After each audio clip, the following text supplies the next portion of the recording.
Carlos Sánchez, 71 años, encontrado en una silla de ruedas en una calle concurrida de Barcelona.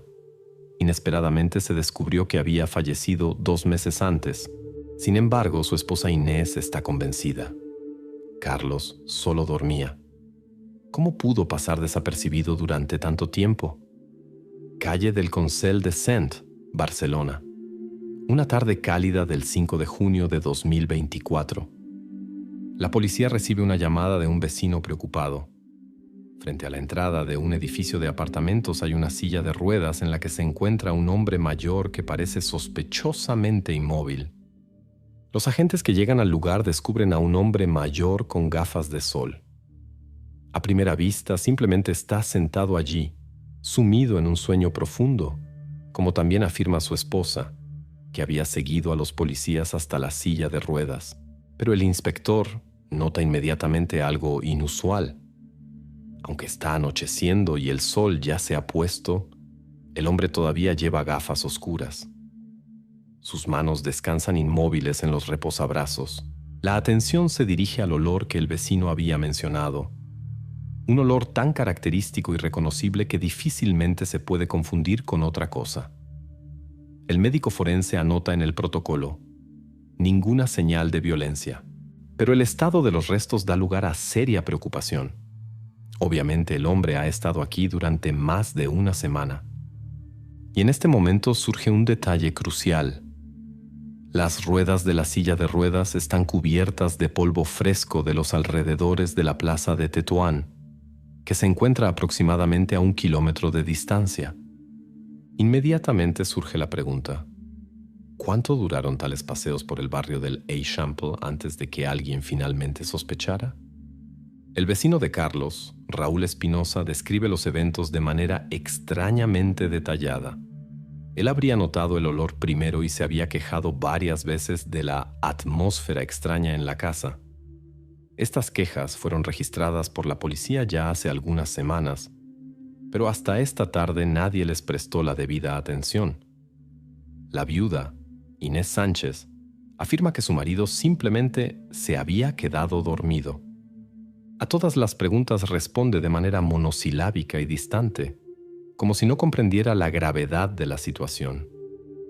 Esto despierta las sospechas de los inspectores, y la mujer cae bajo la observación cercana de las autoridades judiciales. La silla de ruedas es examinada cuidadosamente. En una de las ruedas se distingue claramente polvo específico.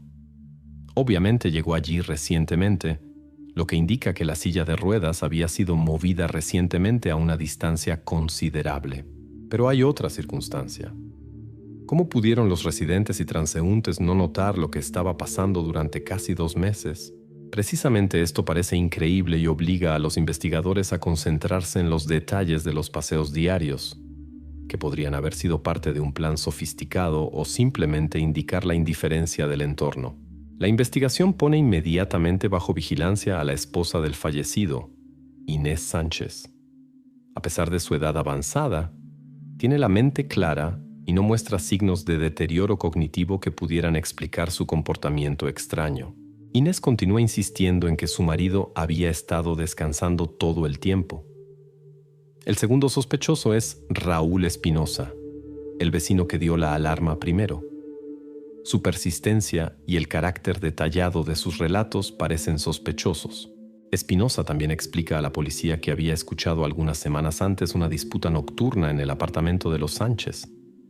Según sus palabras, el conflicto sonaba agresivo, con voces claramente elevadas. Se anota en los protocolos que Raúl insiste categóricamente en esta versión y obviamente trata de dirigir a la policía hacia un componente criminal. Las declaraciones de Raúl Espinosa suenan convincentes, aunque los datos de sus recuerdos aún no han sido verificados por la investigación. Los policías han anotado la información sobre la disputa nocturna, pero aún no pueden establecer su conexión exacta con los eventos descubiertos. Estos testimonios parecen importantes, pero la investigación no saca conclusiones precipitadas por ahora. El tiempo y las circunstancias aún requieren verificación, y una pista falsa se integra gradualmente en el panorama general de los eventos, pero permanece dudosa. Mientras los policías y técnicos forenses documentan cuidadosamente la escena del crimen, El médico forense hace inesperadamente una declaración que cambia instantáneamente el curso de la investigación. Según los resultados preliminares, la muerte de Onesa Carlos Sánchez ocurrió exactamente 2 meses antes, el 5 de abril. Esta noticia suena tan impactante que el inspector se detiene involuntariamente y se gira bruscamente hacia la viuda del fallecido. Sin embargo, Inés permanece completamente impasible, como si lo que escuchaba le fuera conocido desde hace tiempo. El inspector se dirige a su colega y dice lentamente con asombro incrédulo: ¿2 meses sin una llamada a emergencias? Y se interrumpe al comprender que la pregunta abierta solo subraya lo absurdo de la situación. Los próximos pasos de la policía serán decisivos, pero por ahora aún se debe aclarar mucho. A las 9:15 de la mañana en punto, ni un minuto después, Inés Sánchez empujaba la silla de ruedas con Carlos fuera de la entrada del edificio en la calle del Consell de Cent. Esta precisión no era casualidad. Tenía un carácter estricto, casi ritual. Pero ¿por qué una mujer mayor mantenía un horario diario tan meticulosamente cuando no intercambiaba ni una sola palabra con su marido? La policía comenzó el análisis de las grabaciones de las cámaras de vigilancia callejera. Los especialistas técnicos analizaron los videos de los últimos 2 meses y elaboraron un cronograma de los paseos de Inés. Los datos eran categóricos y sobrios. 61 paseos fueron registrados en el periodo indicado, y cada vez la silla de ruedas salía de la entrada del edificio exactamente a las 9:15 de la mañana. En las grabaciones se veía cómo Inés empujaba de manera monótona y tranquila a Carlos, quien parecía completamente indiferente al mundo exterior. Nunca se detenía para una conversación. No reaccionaba a los vecinos. La mujer parecía ejecutar un ritual obligatorio y desde hace tiempo ensayado. Los investigadores prestaron atención, sin embargo, a otro detalle importante: los registros de las conversaciones telefónicas de Inés. Durante todo el periodo, no hubo ni una sola llamada a servicios médicos o a una policlínica. Esto causó considerable asombro. Un hombre mayor con problemas de salud evidentes, pero su esposa no emprende ningún intento de llamar a un médico o buscar consejos sobre su estado. Otro hecho, obtenido del análisis de las transacciones financieras, resultó fascinante. Las cámaras de un cajero automático en la plaza de Tetuán registraron retiros regulares de efectivo de la cuenta de Carlos, 2 veces al mes, estrictamente los días 7 y 21. La investigación tomó nota de estos datos sin sacar conclusiones precipitadas. Hasta ahora nadie había nombrado razones por las que Inés podría haber necesitado este dinero, pero era natural suponer que jugaba un papel importante en la situación que se había desarrollado. El inspector le hizo a Inés nuevamente la pregunta directa de dónde se quedaba su marido por las noches. Ella respondió calmada y secamente: siempre pasa la noche en casa, solo duerme. Esta versión parecía convincente solo hasta que la investigación verificó las grabaciones de video de la cámara de entrada. De allí se desprendía claramente que la silla de ruedas de Carlos nunca era subida al apartamento después de los paseos diarios. La silla de ruedas permanecía abajo, en un nicho especial bajo la escalera. Surgía la duda lógica de dónde guardaba entonces Inés a Carlos durante las horas nocturnas. La situación se complicó. Los vecinos confirmaron que nunca habían visto la silla de ruedas con Carlos ser subida al apartamento, pero al mismo tiempo afirmaban que por las tardes reinaba un silencio sospechoso alrededor de la silla de ruedas. Raúl Espinosa, el vecino y denunciante, se mantenía callado por ahora sobre este tema y observaba el desarrollo de los eventos desde el lado. Un giro importante se produjo después de la declaración de un experto en microbiología. En la manta y la cubierta en las que Carlos fue encontrado, se descubrieron rastros de urea, característicos de una larga permanencia de restos en un espacio cerrado y no al aire libre. El especialista enfatizó que esto solo podía significar una cosa: Carlos había sido conservado durante algún tiempo en un espacio cerrado, posiblemente en un trastero o en el apartamento. Esta conclusión hizo surgir inmediatamente numerosas nuevas versiones entre los investigadores. Sin embargo, la pericia requería confirmación adicional, ya que las pruebas podían ser ambiguas. Permanecían dudas sobre su univocidad, y los técnicos forenses recibieron la instrucción de verificar los datos una vez más. Mientras la investigación ya había formado cierta imagen de los eventos, apareció inesperadamente un nuevo testigo cuyas declaraciones contradecían la pericia oficial. Un repartidor de Uber Eats afirmaba obstinadamente haber entregado un pedido el 30 de abril en la dirección de Carlos e Inés. Estaba seguro de que precisamente Carlos, vivo y obviamente despierto, había mirado por la ventana del apartamento del segundo piso y había seguido atentamente al repartidor con la mirada. Este episodio estaba tan claramente grabado en la memoria del joven que insistía en su declaración y no admitía ni la sombra de un error. Su declaración cambió instantáneamente toda la lógica de la investigación. La pericia médico-legal había establecido claramente que Carlos había muerto el 5 de abril. Pero si la declaración del repartidor era creíble, ¿significaba entonces que había en los documentos de la pericia un error grave o incluso una falsificación intencional? El inspector cerró silenciosamente el expediente con los documentos, miró a su asistente y dijo suavemente: «Si el repartidor tiene razón, entonces la pericia miente». Dejó esta conclusión en el aire y ordenó inmediatamente verificar nuevamente cada detalle del análisis. El tiempo comenzó a trabajar contra la investigación otra vez. En el curso de la investigación se supo que del presupuesto familiar de los Sánchez habían desaparecido sin rastro bonos de ahorro por valor de 18.000 euros. La policía verificó los informes oficiales. Ni Inés ni nadie más había reportado un robo. Resultaba una situación extraña en la que el dinero había desaparecido, pero nadie daba la alarma. Los detectives verificaron cuidadosamente las transacciones financieras de la familia. El banco confirmó oficialmente que Carlos había visitado personalmente la sucursal el 4 de abril de 2024, un día antes de la fecha de muerte establecida por los expertos, y había cobrado los bonos de ahorro por la suma mencionada. Las cámaras del banco registraron a Carlos saliendo calmada y confiadamente de la sucursal con un sobre de dinero en efectivo en la mano. Desde entonces, no se sabía nada más sobre el dinero. Un descubrimiento no menos importante fue la declaración del notario. Comunicó que Carlos Sánchez había modificado su testamento en el año 2023. Los documentos originales estaban autenticados, pero ahora no fueron encontrados. Las copias también habían desaparecido sin rastro de los archivos del notariado. La pérdida de los documentos complicó considerablemente el trabajo de los investigadores y sugería posibles conflictos financieros dentro de la familia. Entonces apareció un nuevo participante, Álvaro Sánchez, el hijo de Carlos de su primer matrimonio. Álvaro, de 45 años, desempleado, vivía separado y tenía serias dificultades financieras. En primavera había pedido dinero a su padre.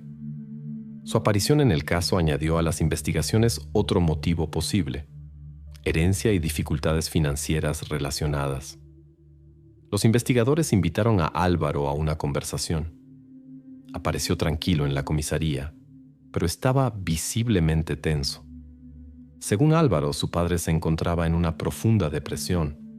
Hablaba a menudo de querer divorciarse de Inés y planeaba comenzar una vida propia. Añadió que este deseo había surgido aproximadamente un año antes, después de que Carlos comenzara a quejarse del carácter difícil de su esposa.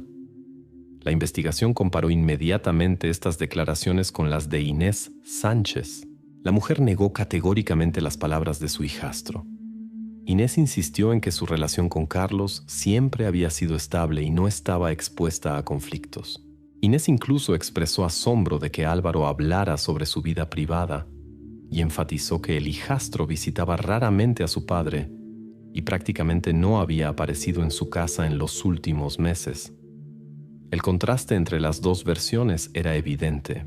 Un lado insistía en un conflicto interno serio. El otro afirmaba armonía completa y la ausencia de cualquier signo de divorcio o separación de bienes. Esta disparidad debía ser examinada más cuidadosamente por la investigación. Álvaro se convirtió rápidamente en el principal sospechoso a los ojos de los investigadores. Su situación financiera y su necesidad constante de dinero lo convertían en un beneficiario obvio de la muerte de Carlos.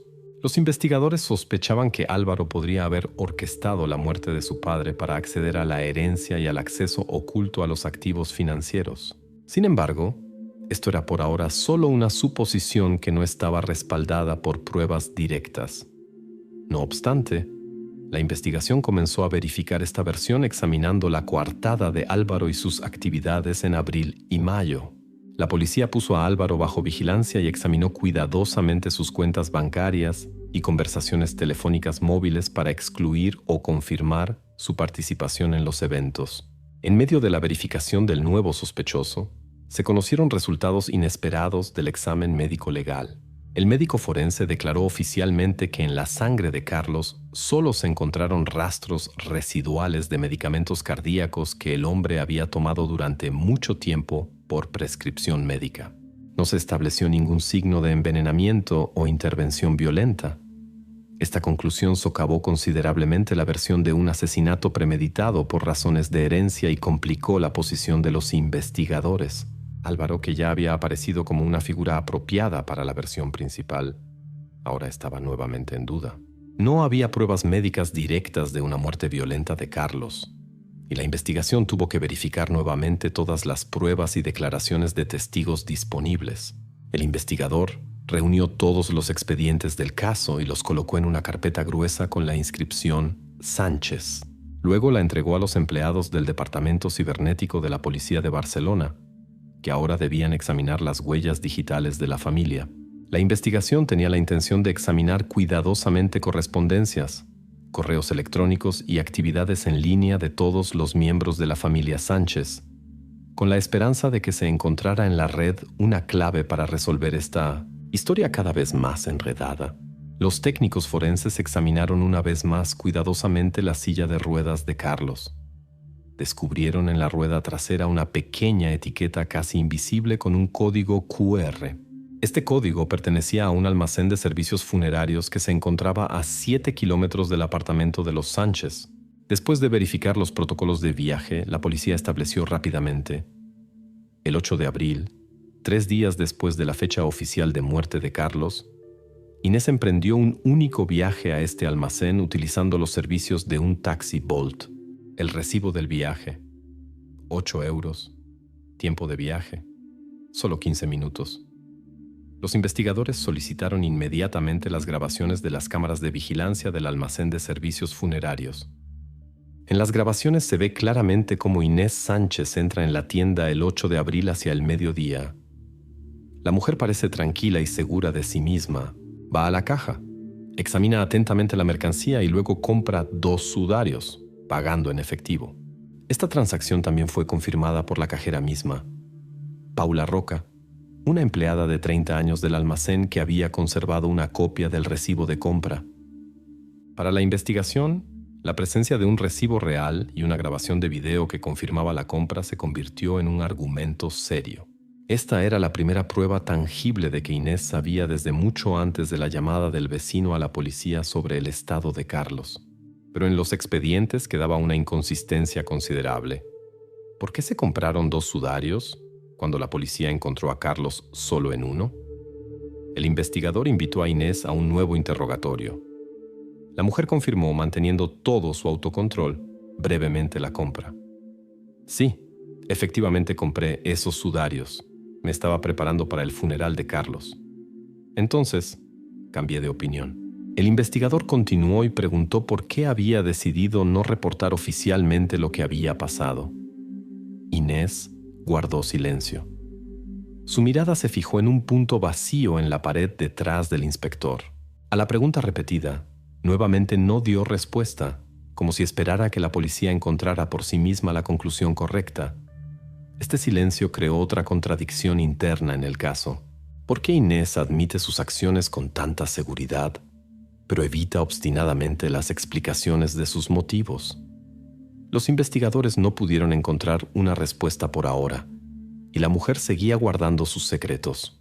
Uno de los investigadores principales expresó la suposición de que el plan original de Inés podría haber consistido en enterrar secretamente los restos de su marido. Posiblemente tenía razones serias para conducir el funeral sin testigos, pero alguien podría haberla impedido. Esta hipótesis fue inmediatamente adoptada verificando el entorno de Inés y sus contactos. Por primera vez durante toda la investigación apareció la versión de presión externa o incluso chantaje. Esto podría explicar el comportamiento extraño de la mujer mayor y su obstinación inexplicable para mantener la ilusión de que Carlos aún estaba vivo. Esta versión permaneció por ahora hipotética, sin pruebas concretas, pero dio a la investigación un nuevo punto de vista importante sobre los eventos. Mientras tanto, los investigadores interrogaron nuevamente a la cajera Paula Roca. Durante la conversación, la chica recordó un detalle que había pasado por alto la primera vez. Cuando Inés compró los sudarios, dijo una frase extraña. Él aún no está listo para irse. En ese momento no le presté atención. Pensé que la gente simplemente llora de manera diferente. Esta frase sonaba casi mística, pero la investigación no creía en la mística. Detrás de las palabras extrañas se ocultaba un sentido pragmático que aún debía ser descubierto. La frase podía significar muchas cosas, incluyendo problemas financieros relacionados con la necesidad de mantener la apariencia de un Carlos vivo por ciertas razones materiales. La tarde del mismo día, el inspector abrió el estado de cuenta de la familia Sánchez y lo hojeó rápida y atentamente. Sonrió inesperadamente de manera torcida cuando su mirada se detuvo en un punto del documento. Obviamente, la nueva información financiera podría ser el eslabón perdido que explicaría las acciones enigmáticas de Inés Sánchez. Cerró lentamente el expediente e hizo en el sobre una nota para la verificación posterior por el departamento cibernético. Después de un análisis detallado de todas las pruebas, la fiscalía confirmó definitivamente: Carlos Sánchez murió el 5 de abril de 2024 de manera natural. Causa de muerte: un infarto agudo de miocardio. Esta conclusión fue respaldada por documentos médicos y oficialmente consignada en la sentencia del tribunal. No se estableció ningún rastro de naturaleza criminal en su fallecimiento. Las investigaciones se concentraron ahora, sin embargo, en las acciones de Inés Sánchez, la esposa del fallecido, que había ocultado conscientemente su muerte durante 2 meses. El motivo de sus actos era simple fraude financiero. La investigación presentó al tribunal pruebas irrefutables de que Inés Sánchez había retirado regularmente durante todo el periodo después de la muerte de su marido su pensión por un monto de 1.250 euros mensuales. Las grabaciones del cajero automático en la plaza de Tetuán confirmaron claramente estas transacciones sistemáticas. 2 veces al mes, siempre en las mismas fechas. Ahora quedó claro para la investigación por qué la mujer había comprado 2 sudarios y mantenido obstinadamente la apariencia de una persona viva. Manteniendo a Carlos en la silla de ruedas y cubriendo sus ojos con gafas de sol, Inés mantuvo tanto tiempo como fue posible la ilusión de que solo dormía. Precisamente esto también explicaba sus palabras a la cajera Paula Roca. Él aún no está listo para irse. La frase no fue dicha por casualidad, sino intencionalmente, para despertar compasión en la vendedora y excluir cualquier sospecha hacia ella. Además, el enigma de los bonos de ahorro desaparecidos por valor de 18.000 euros fue definitivamente resuelto. Este dinero, que Carlos mismo había retirado el 4 de abril, un día antes de su muerte, fue utilizado para saldar una gran deuda por gastos de mantenimiento e hipoteca del apartamento. Esta era la verdadera razón por la que nadie había reportado la pérdida de los bonos de ahorro. Servían para cubrir deudas sobre las cuales la familia había guardado silencio ante vecinos y policía. También la mistificación relacionada con las declaraciones del repartidor de Uber Eats fue definitivamente desenmascarada. Después de un examen cuidadoso del lugar donde se encontraba Carlos en el momento de la supuesta observación callejera, resultó que el repartidor solo había visto el reflejo de una vieja foto de Carlos en la ventana del apartamento. Esto fue oficialmente consignado en los protocolos policiales como un error del testigo. Además, también fue refutada la versión del vecino Raúl Espinosa sobre una supuesta disputa nocturna entre Carlos e Inés. Una prueba acústica mostró que los ruidos de conflicto provenían en realidad del apartamento vecino. Las declaraciones de Raúl fueron reconocidas como un error sincero y no como una denuncia intencional. En el juicio final, se ofreció a Inés un trato: devolver los 9.500 euros de pensión obtenidos ilegalmente y escapar a una pena más severa. La mujer rechazó categóricamente la oferta y afirmó no haber engañado a nadie y no haber hecho nada ilegal. El juez escuchó atentamente sus últimas explicaciones y ordenó a los alguaciles retenerla en la sala del tribunal.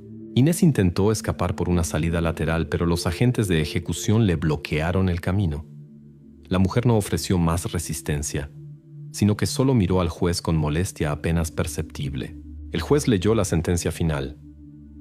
Inés Sánchez fue declarada culpable de fraude financiero y condenada a 2 años de prisión con libertad condicional, con el reembolso obligatorio completo de todos los fondos apropiados ilegalmente. La sala del tribunal se sumió en silencio completo mientras los agentes de ejecución sacaban a Inés de la sala. Las cámaras registraron su caminar lento hasta que la puerta de la sala se cerró detrás de ella. Así la investigación del caso fue oficialmente cerrada. En una tarde de otoño del 22 de octubre de 1989, ocurrió un incidente que cambió la vida de muchas personas. Jacob iba en bicicleta con su hermano menor Trevor y su mejor amigo Aaron Larson de regreso de una tienda abierta a las 24 horas.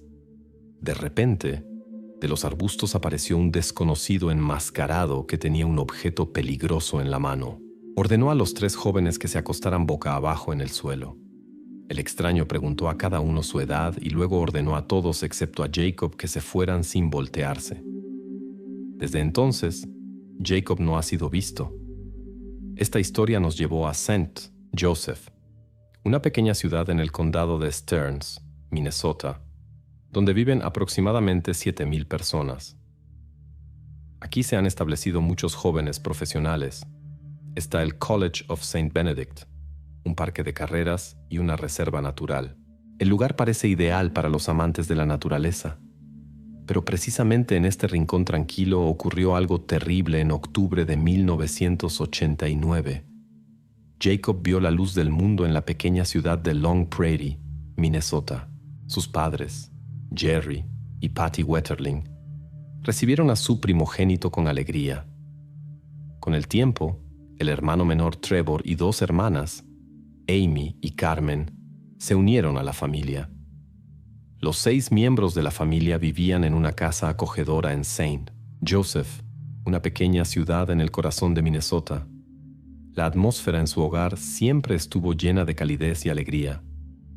Jacob creció como un joven activo y amigable. Se entusiasmaba con la música, amaba a los animales y participaba en varios grupos deportivos escolares. Todos lo conocían como un bromista con buen corazón. Jacob estudiaba diligentemente y se interesaba especialmente por las ciencias naturales.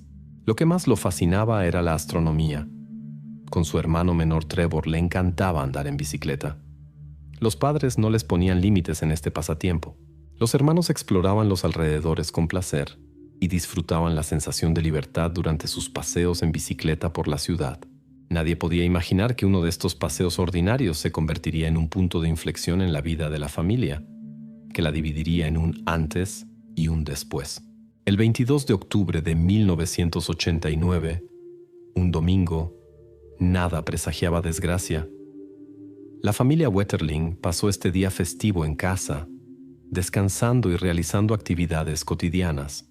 Por la noche, Jerry y Patty fueron a cenar con amigos en Clearwater, aproximadamente a 30 kilómetros de su hogar.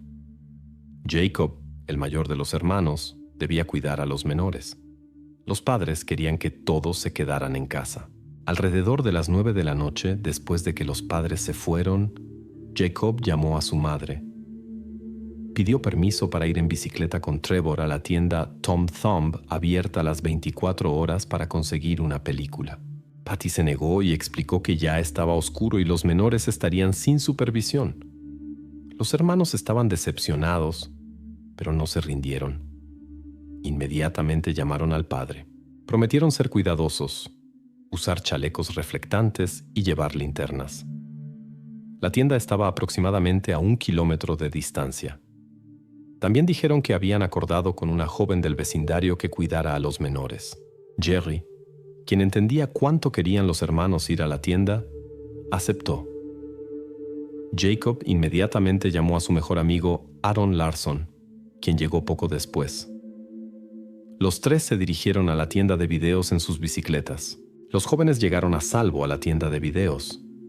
Después de unos minutos de selección, alquilaron una película de comedia de acción. Luego volvieron a subirse a sus bicicletas y emprendieron el camino de regreso. Iban despacio, ya que había oscurecido y tenían que alumbrar el camino con linternas. Después de recorrer una corta distancia, se encontraron en una situación desagradable. Un hombre enmascarado salió de una entrada a la calle y les bloqueó el camino. La situación se intensificó cuando apuntó hacia ellos un objeto que parecía un arma y exigió que bajaran de sus bicicletas. El desconocido les ordenó colocar las bicicletas al costado de la calle y acostarse en el suelo. Luego preguntó a cada uno su edad. Cuando se enteró de que uno de ellos era menor que los otros, le ordenó levantarse lentamente e ir al bosque más cercano. Advirtió que el joven se arrepentiría si hacía aunque fuera un sonido o se volteaba. El joven asustado obedeció las instrucciones dócilmente. Entonces el hombre enmascarado se dirigió a los dos jóvenes restantes y les pidió que lo miraran. Después de reflexionar brevemente, pareció concentrarse en uno de ellos. Al segundo joven le ordenó levantarse e ir lentamente al bosque, amenazándolo de la misma manera que al primero. Él también siguió las instrucciones. Se levantó lentamente, echó un último vistazo a su amigo que quedaba en la calle, luego se dio vuelta y caminó hacia el bosque, donde había ido antes el primer joven. Esta fue la última vez que Jacob fue visto en un entorno normal. Trevor y Aaron, aunque muy asustados por lo ocurrido, entendieron que su amigo estaba en una situación mucho más difícil. Corrieron de vuelta a la casa de Jacob y Trevor, donde la hija del vecino cuidaba a las hermanas. Cuando vio el estado de los jóvenes, inmediatamente reconoció la gravedad de la situación y llamó a su padre, Merlin Jacob. Merlin llegó inmediatamente y contactó a Patty y Jerry, que estaban cenando, y también alertó a la policía. Los padres de Jacob regresaron rápidamente a casa, conmocionados por las noticias. Poco después comenzaron extensas operaciones de búsqueda. Numerosos oficiales de la oficina del sheriff del condado de Stearns llegaron a la escena del incidente. Sin embargo, en las fases tempranas de la investigación se cometió un error grave. No se interrogó a todos los residentes de las casas circundantes. En tales casos es extremadamente importante hablar con todas las personas en los alrededores del incidente dentro de las primeras 24 horas. Esto se debe a que los recuerdos de las personas aún están frescos y la probabilidad de haber notado algo inusual es mayor entre aquellos que estaban cerca. Pero los policías, demasiado seguros de resolver la situación rápidamente, no tomaron todos los pasos necesarios para una investigación exhaustiva. Las autoridades concentraron sus esfuerzos en buscar a Jacob, utilizando medios terrestres y aéreos. En la escena del incidente interrogaron a Dan Razier, quien vivía en las inmediaciones del lugar donde Jacob había desaparecido. Dan compartió una observación. En esa noche fatídica notó un auto pequeño que entró a su entrada y se detuvo poco después. Después de algún tiempo, el conductor dio vuelta abruptamente y regresó por el mismo camino, presumiblemente porque se dio cuenta de que la calle terminaba en un callejón sin salida. Los investigadores sospecharon que esto podría estar relacionado con el incidente. Los especialistas descubrieron huellas de neumáticos cerca de la escena del incidente, que fueron registradas como evidencia potencial. Debido a la proximidad a la escena del incidente, Dan también entró en la lista de personas de interés para la investigación. El sheriff Charlie Graft, del condado de Stearns, recuerda sus expectativas iniciales de una rápida resolución del caso, dada la pronta respuesta de la policía. Esto, en su opinión, debería haber limitado significativamente las posibilidades de escape del sospechoso. Sin embargo, como mostraron las investigaciones posteriores, estas expectativas resultaron ser prematuras.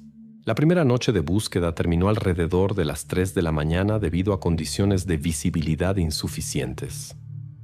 Esa misma mañana, a las 8, las autoridades reanudaron la búsqueda de Jacob. Los agentes del FBI se unieron a los empleados del departamento del sheriff del condado de Stearns para ayudar tanto en la operación de búsqueda como en la investigación. Un día después se incorporó un perfilador del FBI.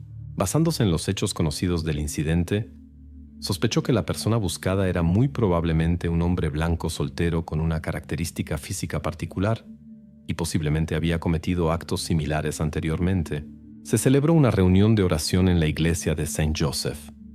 Más de 500 personas vinieron a orar por el regreso seguro de Jacob. Al día siguiente, la noticia del incidente se transmitió por todo el país, y empresarios de Minneapolis y St. Paul ofrecieron una recompensa de $100,000 por el regreso seguro del joven.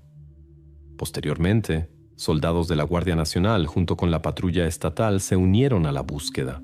En el intento de encontrar a Jacob, registraron un área de 2,000 kilómetros cuadrados. Esta operación de búsqueda se convirtió en una de las más grandes en la historia de Estados Unidos, y el caso recibió gran atención mediática a nivel nacional. Las personas mostraron su apoyo a la familia de Jacob de diversas maneras.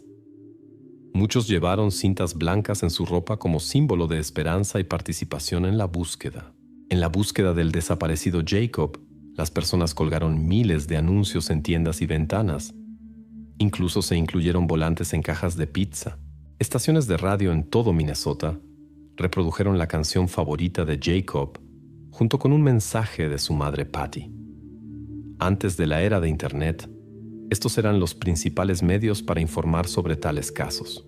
Cientos de voluntarios se ofrecieron para ayudar en la búsqueda. Se emplearon perros rastreadores para seguir un rastro, pero todos los esfuerzos fueron infructuosos. Al final de la primera semana, más de 100 agentes y oficiales de diversas agencias trabajaban en el caso.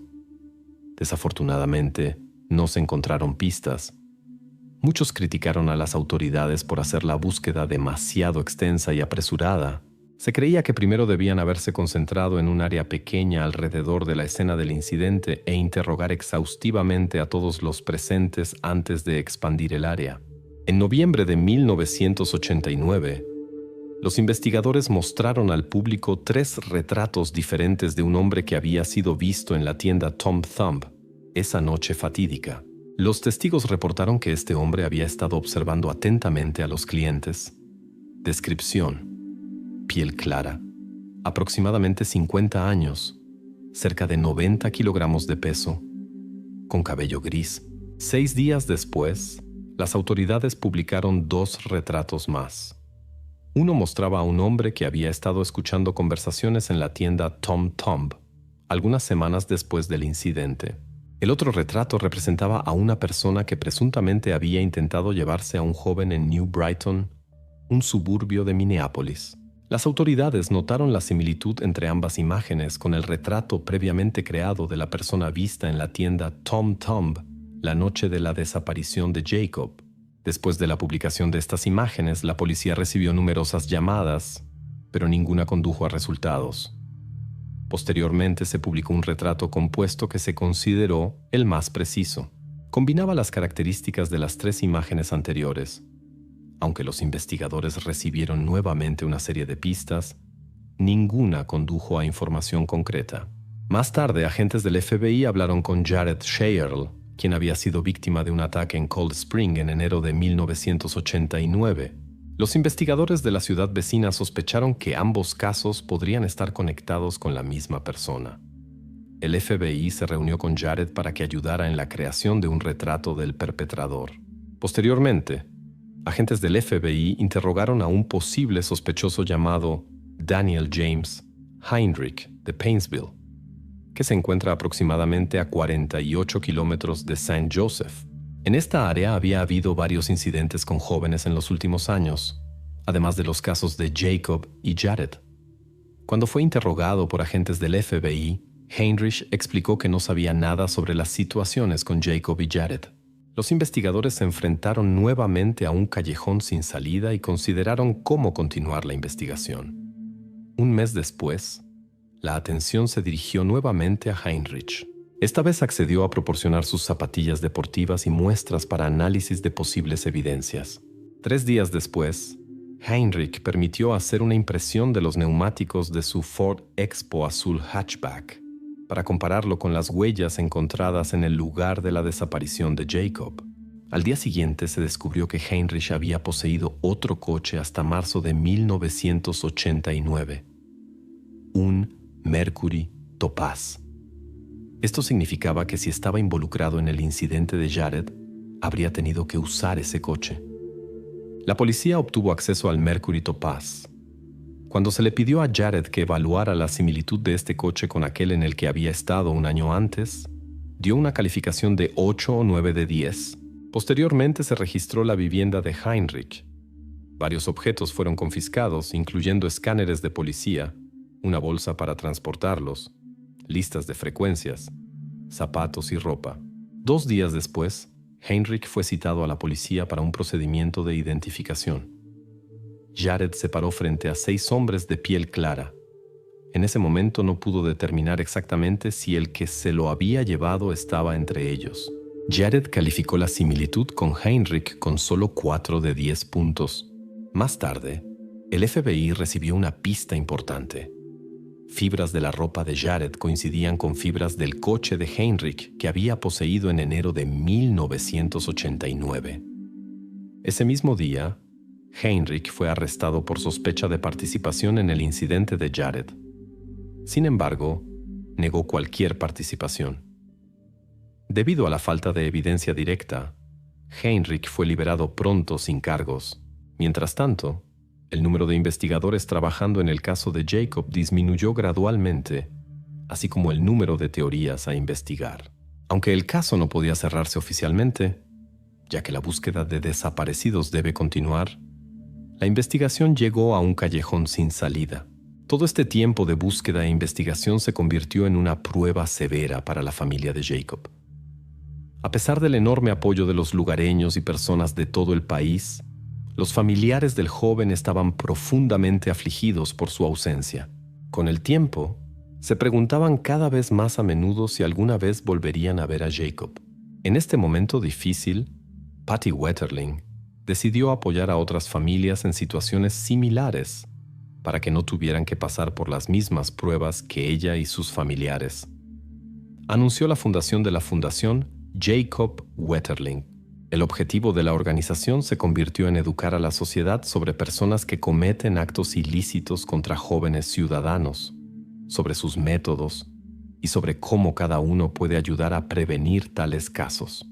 A pesar de las dificultades vividas, la familia decidió usar su experiencia para ayudar a otros. La historia de Jacob también influyó en la legislación de Estados Unidos en esta área. Se aprobó una ley federal que fue nombrada en honor a Jacob Wetterling. Fue un punto de inflexión en la historia de Estados Unidos. Una nueva ley entró en vigor que obligaba a cada estado a registrar una categoría específica de delincuentes. Con el tiempo, esta ley ayudó a muchas personas en la resolución de casos de desapariciones y dejó un rastro duradero. A pesar de todos los esfuerzos de la familia Wetterling para ayudar a otros, ellos mismos aún no sabían qué había pasado con su hijo Jacob. Continuaban esperando su regreso, aunque esta esperanza se desvaneció con los años. En este punto, Joy Beggar, una madre de 2 hijos, entró en el caso, quien comenzó a interesarse por el caso de Jacob en el año 2010. Viajó al lugar de su desaparición en St. Joseph. Cuando Jacob desapareció en 1989, Joy tenía 22 años. Ahora que estaba allí, sintió la necesidad de encontrar respuestas. Sin saber por dónde empezar, Joy recurrió a su experiencia como bloguera. Publicó un artículo titulado «En algún lugar está Jacob». En ese momento habían pasado 21 años desde su desaparición. Joy no sabía que este sería el comienzo de un viaje que ocuparía los próximos años de su vida y llevaría a descubrimientos inesperados. Documentó cuidadosamente cada paso de su investigación en su blog. Joy se sumergió en el caso con interés genuino, haciendo preguntas y explorando todas las pistas posibles. Estudió archivos policiales antiguos y recortes de periódicos buscando detalles sobre este incidente. Pronto notó que se habían cometido algunos errores en las primeras investigaciones. Por eso los oficiales habían pasado por alto pistas importantes. Habían manejado mal las evidencias y a veces incluso las habían perdido. Además, no habían interrogado a algunos testigos clave. Las investigaciones fueron tan exhaustivas que en una de las notas incluso se discutieron las condiciones meteorológicas y la posición de la luna en la noche de la desaparición de Jacob. Esto ayudó a entender que habría sido difícil para los testigos reconocer el vehículo del perpetrador, ya que la luna aún no había salido completamente y todo sucedió en densa oscuridad. Mientras continuaba recopilando información sobre el caso, se topó con alguien que también había estado involucrado en las primeras investigaciones. Su nombre era Jared Sherrill. Mientras tanto, Jared había crecido hasta convertirse en un hombre de 30 años, pero aún sediento de justicia después de lo que había experimentado en su juventud. Jared y ella se unieron. El verdadero avance llegó cuando descubrieron un artículo de periódico antiguo. En él se informaba sobre una serie de incidentes sospechosos con hombres jóvenes que habían ocurrido en los años anteriores. Todos los incidentes ocurrieron de manera similar, por una persona enmascarada, cerca del pequeño pueblo de Paintsville, que está a solo media hora en coche del lugar de la desaparición de Jacob. Con la ayuda de Jared, Joy logró localizar a varios afectados. Resultó que ahora eran hombres adultos que también querían conocer la verdad sobre los eventos que les habían ocurrido hace muchos años. Jared y Joy marcaron juntos los lugares de cada incidente en un mapa, creando así el llamado Cluster de Paintsville. Conmocionados por la información obtenida, la entregaron a las autoridades policiales. Como resultado, la policía reanudó las investigaciones que habían estado congeladas durante años. Inesperadamente, el caso volvió a atraer gran atención y el blog de Joy se volvió popular en la red. Como la policía reanudó las investigaciones, la historia volvió al foco de todo el país. En 2015, 26 años después de la desaparición de Jacob, las investigaciones recibieron nuevo impulso. La policía tenía una pieza importante de evidencia, un perfil de ADN que se había encontrado en la ropa de Jared el día del incidente. Se descubrió que este perfil coincidía con un hombre que ahora tiene 59 años y está jubilado. Se trataba de Daniel James Heinrich. Ya había aparecido en las investigaciones originales y estaba en el foco de Joy y Jared, pero hasta ahora no había evidencia concreta. Esta evidencia permitió llevar el caso a los tribunales. El investigador especial Shane Ball presentó una acusación penal sellada contra Heinrich ante el juez de paz Jeffrey J. Keyes. En ese momento, el plazo de prescripción en el caso de Jared había expirado y Heinrich fue acusado en 20 puntos de otros delitos.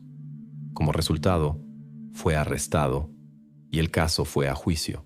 Los abogados de Heinrich negociaron un acuerdo en el que solo sería acusado de otros delitos que no estaban conectados con la desaparición de Jacob. A cambio, Heinrich mostró a la policía el lugar donde se encontraba Jacob.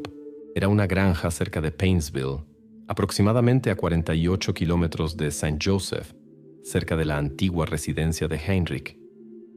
27 años después del incidente con Jacob, Heinrich compareció ante el tribunal. Confesó que había secuestrado a Jacob y posteriormente había realizado actos inapropiados. Heinrich también admitió su participación en el caso de Jared Sherrill anteriormente ese mismo año. Le dijo al tribunal que estaba conduciendo por la carretera cuando notó a 3 jóvenes. Se metió en una entrada y esperó hasta que pasaran. Luego se llevó a Jacob y ordenó a los otros 2 que huyeran. Después condujo con Jacob a Paintsville, a un área que le era familiar. Allí ocurrieron incidentes tristes sobre los que Heinrich informó al tribunal. Dejó a Jacob en un rincón apartado de una cantera de grava cerca del alcantarillado en Pond Road. Luego regresó a casa y esperó unas horas. Después de medianoche, condujo allí nuevamente y llevó a Jacob más al norte a una zona de construcción. Allí encontró una excavadora que pudo operar. Con su ayuda, preparó un lugar y colocó a Jacob allí cuidadosamente. Aproximadamente un año después, regresó y notó que el lugar había sido parcialmente perturbado. La camiseta roja de Jacob era visible. Esto lo inquietó. Decidió llevar todo lo que pudo recoger por la autopista a una granja en Paintsville y colocar todo allí nuevamente con cuidado. En enero de 2017, el tribunal lo condenó a 20 años de prisión por sus actos.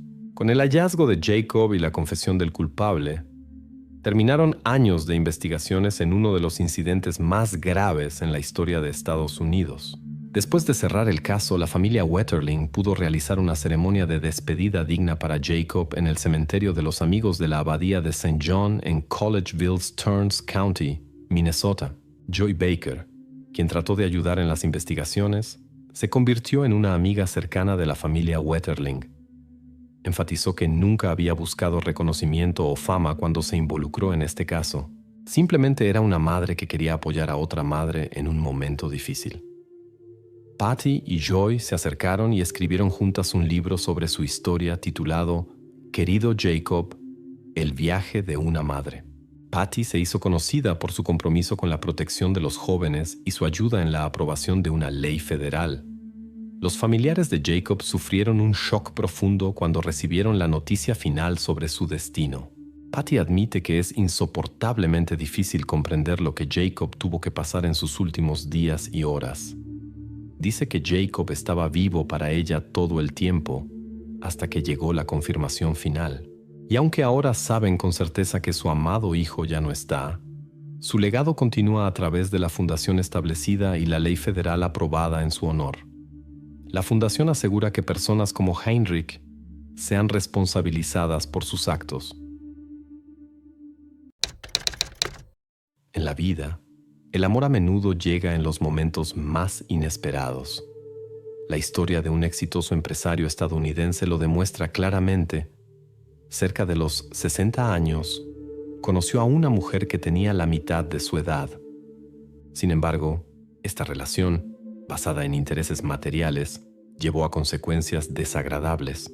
En una tranquila tarde de verano del 8 de agosto de 2017 en el pintoresco distrito de Upper Makefield, Pensilvania, todo comenzó como de costumbre. Dos empleadas de una empresa farmacéutica decidieron visitar a su colega, el representante comercial Mike McNew. Su falta de disponibilidad durante el día les preocupaba, ya que tal comportamiento era completamente atípico para esta persona confiable. Cuando llegaron a la casa, notaron el auto de Mike en el garaje. Todo parecía normal, como si el dueño de casa estuviera en casa. El timbre en la puerta quedó sin respuesta, al igual que los golpes persistentes. En la casa reinaba el silencio total. Cuando descubrieron la puerta de entrada sin cerrar, las colegas preocupadas decidieron verificar si todo estaba bien. Entraron a la casa y gritaron por Mike. Silencio. En la sala de estar notaron su silueta en el sillón y sintieron alivio por un momento, ya que supusieron que se había quedado dormido. Pero cuando se acercaron, se dieron cuenta de que la situación era mucho más seria. Las mujeres perturbadas inmediatamente marcaron el número de emergencia 911. Una de ellas estaba tan conmocionada que no podía hablar coherentemente. Su colega tomó la iniciativa y describió la situación al despachador. Siguiendo las instrucciones del operador, verificó el estado de Mike. No había pulso. No había respiración. El despachador envió los servicios de emergencia al lugar del incidente. La historia de Mike McNew comenzó en el año 1953 en Pensilvania. Más tarde la familia se mudó a Williamsport, Maryland. Creció en una familia protegida donde reinaban el amor y la comprensión mutua. Después de la escuela fue a la universidad y formó una familia con su amiga de la escuela. Sus sentimientos eran sinceros y mutuos. Vivían como una típica familia de clase media en una casa acogedora cerca de la costa. Mike siempre buscaba el desarrollo profesional. Después de comenzar su carrera como un exitoso agente de seguros, más tarde cambió a la industria farmacéutica. Aquí le esperaba el verdadero éxito.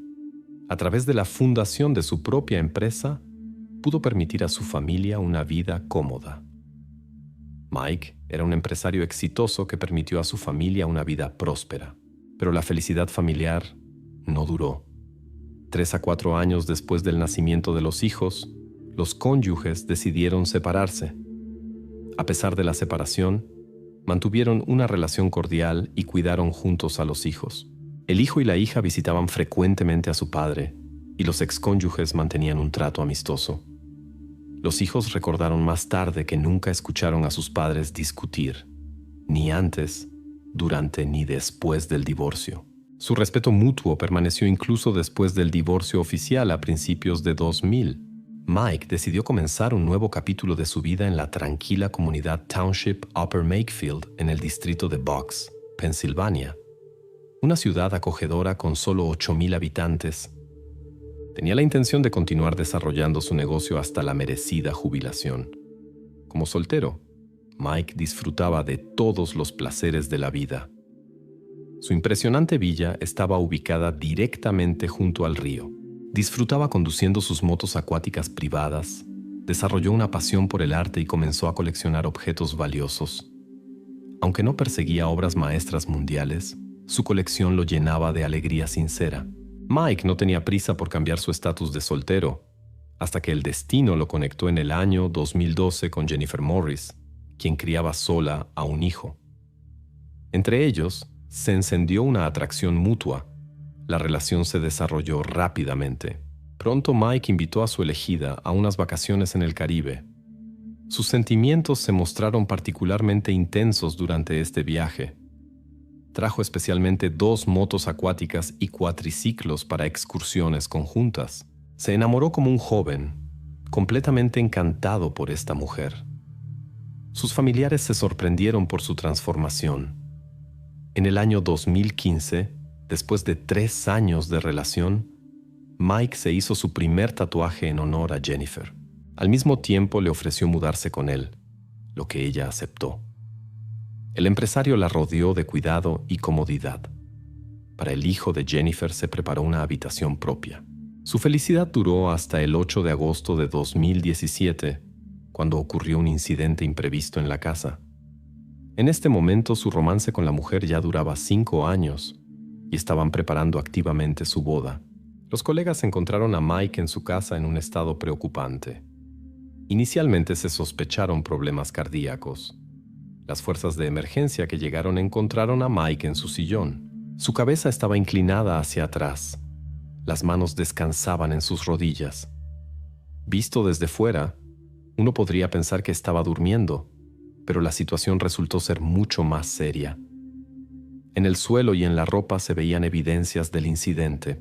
Las circunstancias indicaban que lo sucedido no estaba relacionado con problemas cardíacos.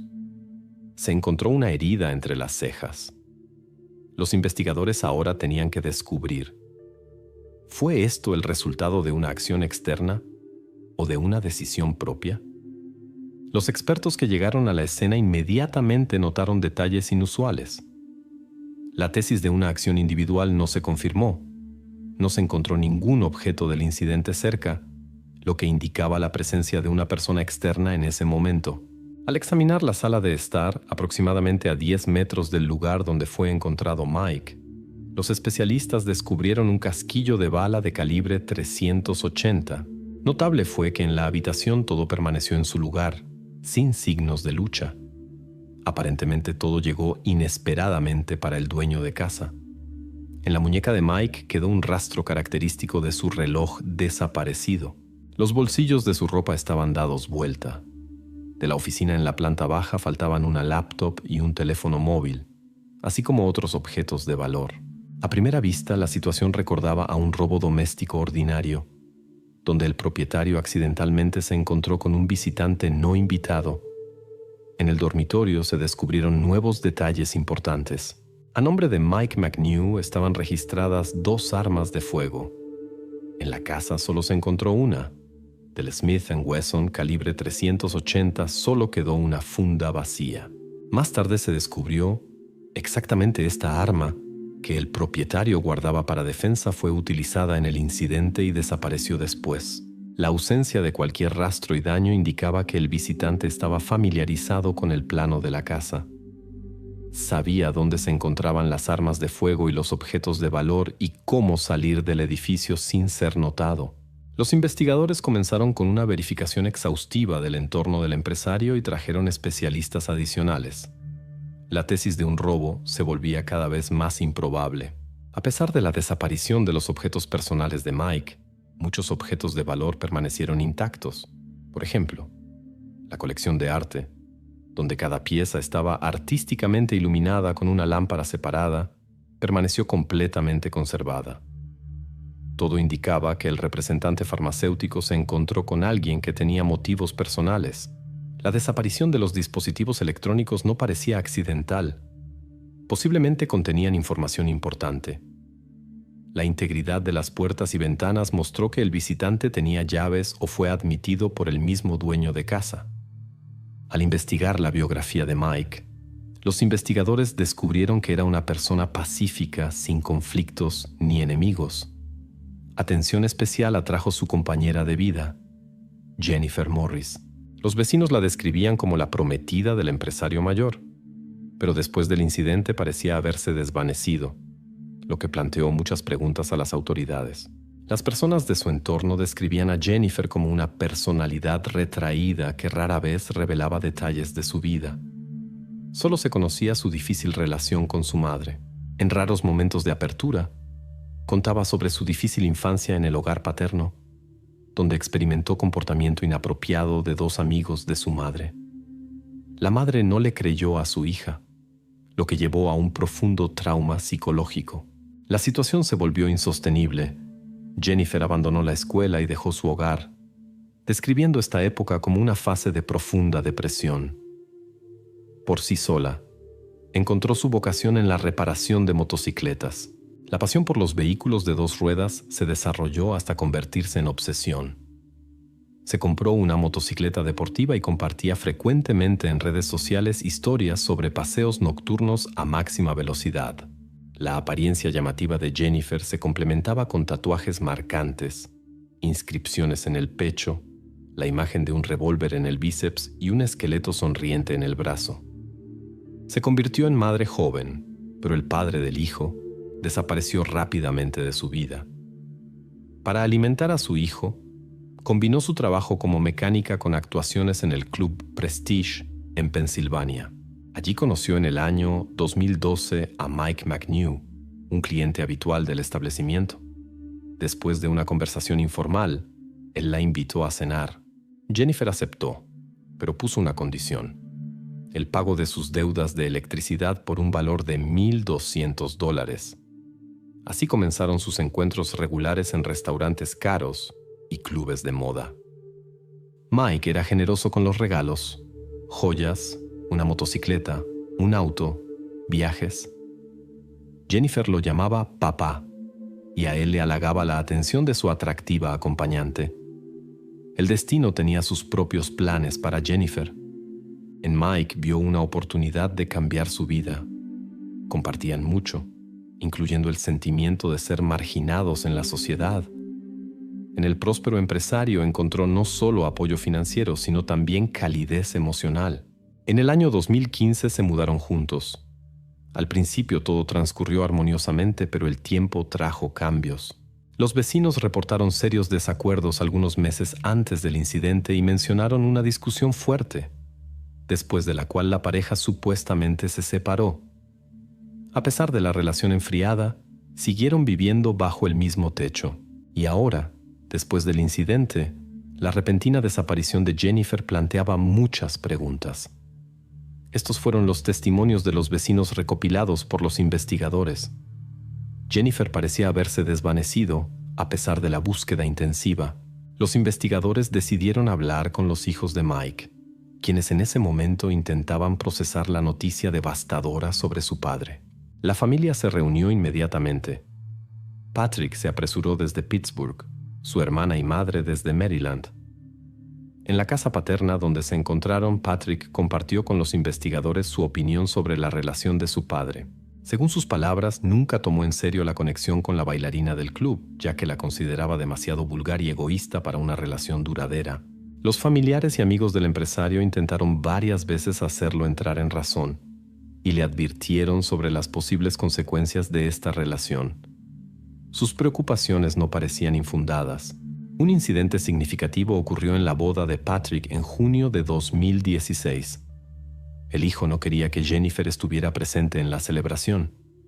Mike, quien no quería dejar sola a su acompañante, simplemente no apareció en la ceremonia. A pesar de la insatisfacción de la familia, el hombre continuó la relación con su joven elegida. Incluso la hizo beneficiaria de pólizas de seguro por una cantidad considerable. aproximadamente $500,000. En este momento ya se conocía su tendencia a sustancias prohibidas y posibles aventuras.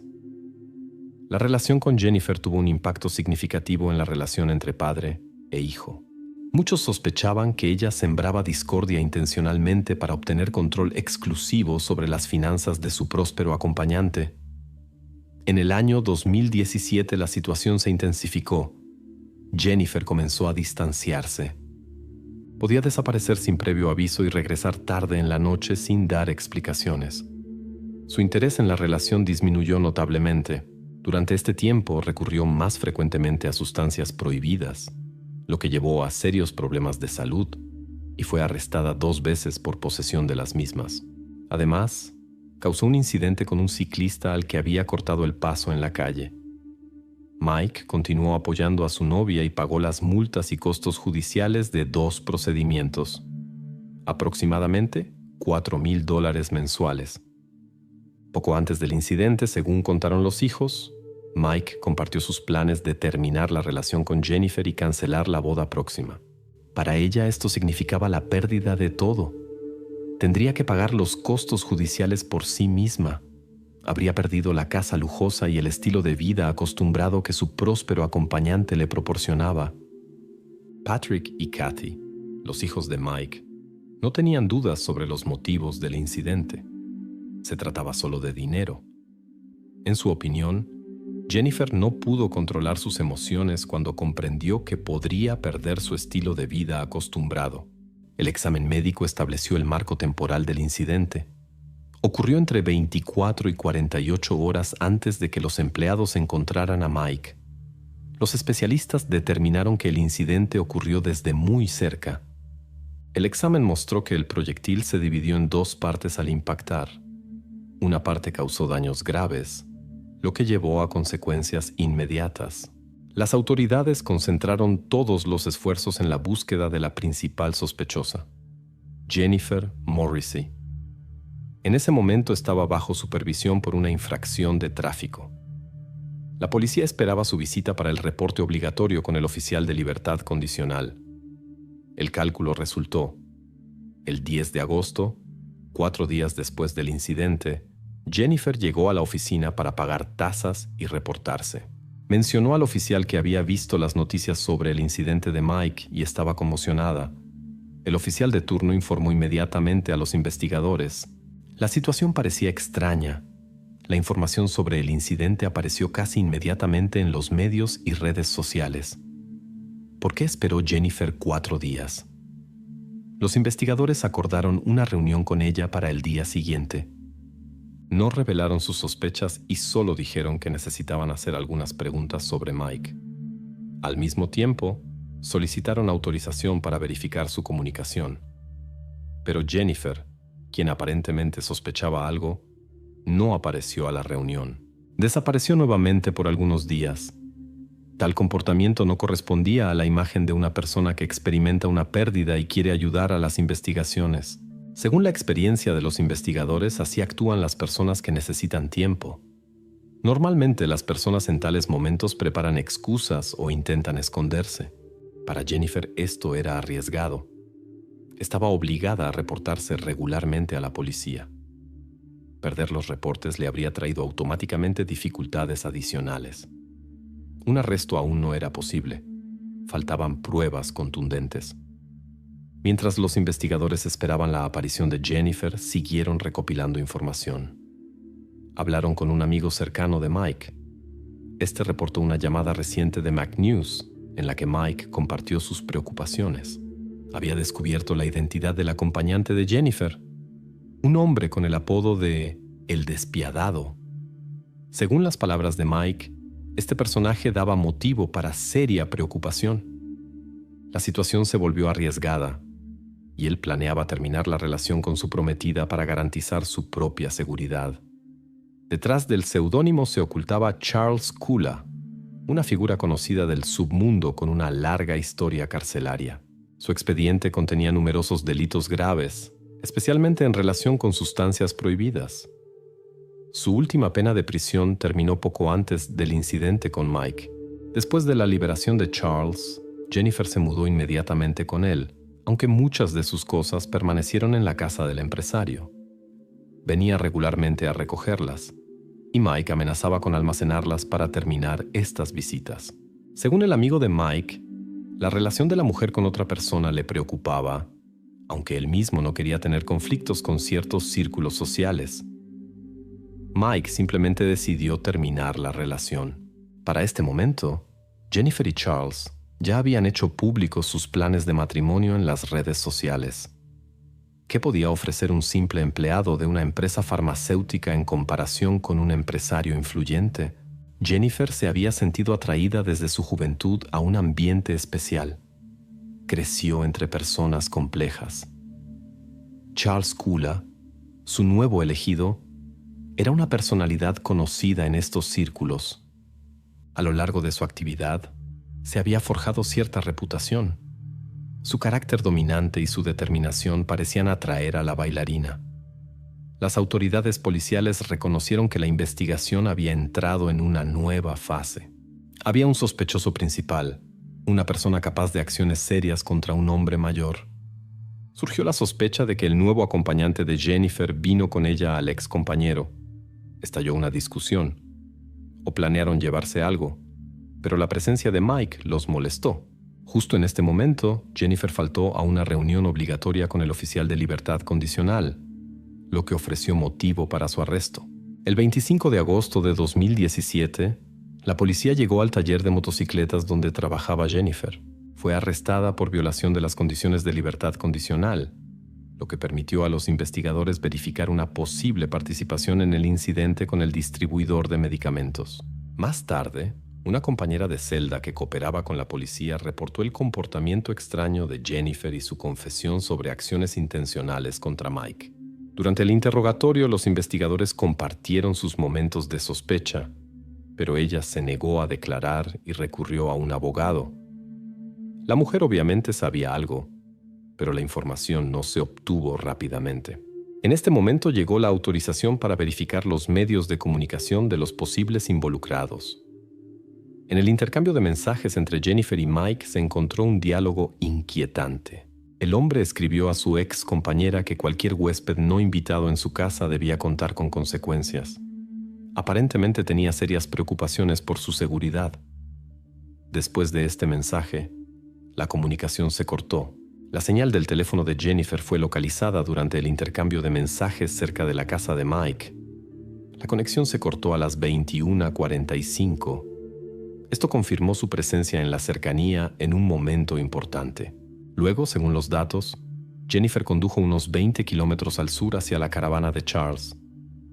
Llegó al lugar cerca de las 23 horas, después de lo cual no se movió más. Más interesante pareció la actividad del teléfono de Mike. Hasta la 1 de la madrugada se encontraba en la casa, luego se movió hacia el río. A la 1:30 desapareció la señal. Presumiblemente el dispositivo cayó al agua. Se planteó la pregunta, ¿quién llevó el teléfono allí si Jennifer ya se había ido? Un experto en electrónica descubrió que su teléfono se había conectado el 6 de agosto de 2017 alrededor de las 21:45 al Wi-Fi doméstico de Mike. Dado el corto alcance del router, definitivamente debía haberse encontrado en la casa. En el curso de las investigaciones posteriores, las autoridades policiales encontraron un teléfono móvil adicional que pertenecía a Mike. El dispositivo estaba protegido por contraseña y existía el peligro de pérdida de datos con la entrada incorrecta de la combinación. Afortunadamente, se encontró en la computadora de Mike una lista de contraseñas que Jennifer usaba. Gracias a este hallazgo, los especialistas lograron obtener acceso al dispositivo, lo que llevó a descubrimientos importantes. Resultó que Mike se comunicaba intensamente con Jennifer poco antes del incidente. A pesar de los intentos de borrar la correspondencia, los expertos pudieron restaurar los mensajes. El contenido de los diálogos resultó tenso. Mike tenía la intención de dirigirse al FBI con información que podría haber llevado a una larga pena de prisión para Charles. Comprensiblemente, este giro de eventos no le gustó a este último. Los investigadores sospecharon que precisamente esto fue el detonante para los eventos posteriores. Al verificar el teléfono del propio Charles Kuhl, resultó que él reaccionó bastante calmadamente, mientras que Jennifer mostró clara preocupación. En los mensajes siguientes, Mike propuso un compromiso. Estaba dispuesto a renunciar a contactar al FBI si Jennifer regresaba con él y terminaba la relación con Charles. El último mensaje de Mike fue una confesión de amor que quedó sin respuesta. La investigación posterior de las redes sociales de Jennifer reveló detalles interesantes. El día después del incidente comenzó a difundir activamente información contradictoria entre sus conocidos. A algunos les contó sobre comportamiento agresivo hacia un empresario mayor, a otros les contó sobre la decisión independiente de Mike, y a otros les aseguró que había cortado el contacto con él hacía tiempo y no sabía nada. Los investigadores evaluaron esto como un intento de crear caos informativo. La participación de la pareja en el incidente se volvió obvia y se necesitaban sus declaraciones. En conversación con los investigadores, Charles sorprendentemente compartió su versión de los eventos. Según sus palabras, él no tuvo nada que ver con el incidente. Todo pasó por culpa de Jennifer. Esa noche regresó agitada y contó que Mike la confrontó con un arma de fuego después de una conversación desagradable. En el intento de desarmarlo, ocurrió la tragedia. Asustada, abandonó el lugar de los hechos. Más tarde, Jennifer pidió a Charles que la llevara de vuelta a Mike. Quería verificar su condición y posiblemente brindar ayuda. Charles, que no quería involucrarse, pidió a su amigo Jerry, que vivía cerca en una caravana con su madre, que acompañara a Jennifer. Durante las investigaciones, Jerry comenzó a cooperar con las autoridades policiales y contó detalles importantes sobre esa noche. Confirmó que había llevado a Jennifer a la casa junto al río, aunque inicialmente no entendió el verdadero propósito del viaje. Sin embargo, cuando llegaron al lugar, el panorama se aclaró. Jerry notó inconsistencias en las declaraciones de Jennifer sobre un supuesto altercado físico. La situación en la casa hablaba un lenguaje completamente diferente. Según sus declaraciones, el dueño de la casa simplemente estaba sentado en el sillón. Cuando llegaron, Jennifer ni siquiera intentó verificar su estado u ofrecer ayuda. En su lugar, se puso a buscar objetos de valor. Tomó el reloj de la mano de su expareja, se llevó la laptop y arrojó su teléfono al río. Después, Jerry la llevó a la caravana de Charles. La investigación reveló rastros de ADN de Jennifer en los bolsillos de la ropa de su expareja que había registrado. Charles, su pareja actual, tenía una coartada sólida. Poco antes del incidente había tenido un grave accidente de tráfico. En ese momento se desplazaba en silla de ruedas. Apenas podía caminar y físicamente no estaba en condiciones de estar involucrado en el incidente. También enfatizó que estaba en libertad condicional y entendía muy bien que cualquier problema legal era absolutamente prohibido para él. Los investigadores encontraron sus argumentos convincentes y confirmaron que efectivamente se estaba recuperando del accidente en el momento indicado. El 29 de septiembre de 2017, Jennifer Morris compareció ante el tribunal por acciones graves intencionales, enriquecimiento material y ocultación de pruebas. El juicio fue programado para el 24 de enero de 2019. La acusación vinculó su acto con una serie de eventos previos. El motivo principal era que su pareja adinerada se negó a seguir financiando su estilo de vida derrochador y terminó la relación. La gota que colmó el vaso fue su intención de dirigirse al FBI. Además, Jennifer esperaba obtener una ventaja considerable. Reclamaba una prestación de seguro de aproximadamente $500,000. Todos estos hechos fueron respaldados por numerosas pruebas materiales. La investigación recopiló un volumen impresionante de material, numerosas grabaciones de conversaciones, dictámenes periciales y testimonios de testigos. Sin embargo, la figura clave en el caso se convirtió en Jerry, un conocido del nuevo novio de Jennifer. Su testimonio en la sala del tribunal resultó ser decisivo. Jerry relató cómo la acusada regresó al lugar del incidente e intentó eliminar pruebas. Por su colaboración en las investigaciones fue eximido de responsabilidad. La misma decisión se tomó también para su novio Charles, quien a pesar del encubrimiento de pruebas y la destrucción de un objeto importante, accedió a testificar contra su compañera.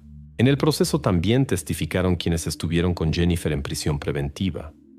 Sin embargo, la defensa insistió en el carácter pacífico de la acusada y enfatizó la ausencia de tendencias agresivas. Para confirmar esto, Jennifer decidió dar un discurso. En su relato, describió cómo fue a casa de Mike para recoger objetos personales. Según sus palabras, él la recibió agresivamente, con un objeto en la mano, la insultó y le negó el acceso. Se desarrolló una pelea por el control del objeto en cuestión, durante la cual ocurrió la desgracia. Jennifer afirmó que se defendió porque temía por su seguridad.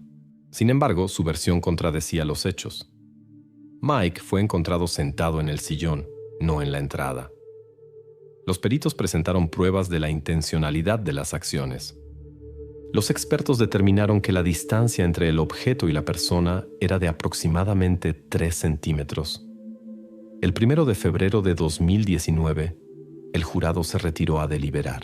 El tribunal encontró a Jennifer culpable en todos los cargos: delito grave, robo y falsificación de pruebas. Recibió la pena máxima sin posibilidad de libertad anticipada. Durante todo el proceso no mostró arrepentimiento.